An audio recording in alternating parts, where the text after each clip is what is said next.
Kondisi basah di sirkuit Chang mengingatkan Miguel Oliveira pada situasi serupa dalam balapan MotoGP di Pertamina Mandalika Circuit. Kali kedua musim ini, Oliveira membuktikan kebolehannya sebagai spesialis wet race. Memulai perlombaan dari grid P11, pembalap KTM itu melakukan start bagus dengan menembus 7 besar pada lap pembuka. Bahkan hanya butuh 4 lagi bagi Oliveira untuk menduduki posisi keempat. Sempat terjebak cukup lama di belakang Jack Miller, pria asal Portugal itu akhirnya dapat meredam sang rival saat memasuki lap 14. Dari sanalah, laju kencang Oliveira sulit dibendung. Jika sebagian besar pembalap MotoGP lainnya kesulitan menemukan kecepatan, maka Oliveira justru mengendarai KTM RC16 dengan begitu mumpuni. Kemenangan di Grand Prix Thailand jelas mengulang prestasi bagus Oliveira, yang sebelumnya juga berhasil meraih podium tertinggi ketika berlomba di GP Indonesia, sama-sama berlangsung dalam kondisi basah. Ya, pastinya balapan yang panjang. Saya tidak bisa mengeluh setiap kali kami memiliki kesempatan untuk berkendara saat wet race. Saya selalu super cepat, tentunya dalam balapan ini, ucapnya di Parc Ferme.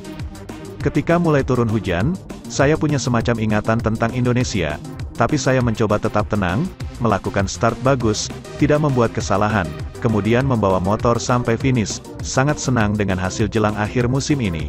Meski kondisi basah bukan keinginan kami untuk menang, tapi bagaimanapun saya akan mengambil kemenangan dalam kondisi apapun. Sementara itu, pembalap Repsol Honda, Marc Marquez, sekali lagi mampu menunjukkan penampilan impresifnya pada MotoGP Thailand 2022. Start dari baris ketiga, Marc Marquez cukup puas finish di posisi kelima meski seharusnya bisa meraih hasil lebih baik pada balapan yang berlangsung di Chang International Circuit, Buriram, Minggu, tanggal 2 Oktober tahun 2022. Marc Marquez melakukan start yang cukup baik dengan langsung melancarkan serangannya untuk merangsek ke posisi depan.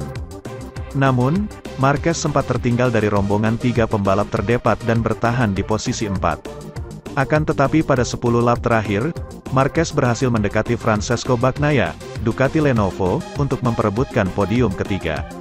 Marquez terus menekan Bagnaia secara intens, namun upaya The Baby Alien tak kunjung membuahkan hasil. Saat memasuki 5 lap terakhir, Marquez yang sedang fokus mengejar podium perdananya pada musim ini justru mendapat gangguan dari pembalap Ducati lainnya, Johan Zarco.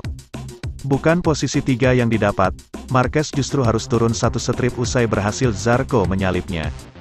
Fokus Marquez buyar setelah Zarco sukses menghalanginya sampai akhir balapan.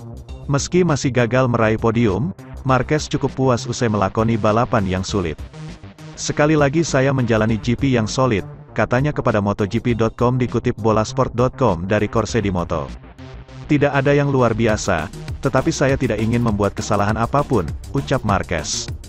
Pada awalnya, saya tetap tenang, hanya berpikir untuk memanaskan ban, ujarnya.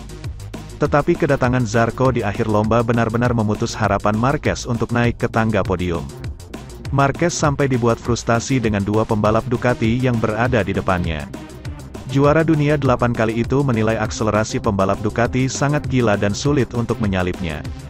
Mustahil untuk menyalipnya, ujar Marquez, baik karena pengeremannya maupun karena akselerasi Ducati adalah sesuatu dari planet lain, tutur Marquez. Kendati begitu, Marquez sama sekali tidak kecewa dengan hasil MotoGP Thailand yakni mampu finish 5 besar pada 2 balapan terakhir.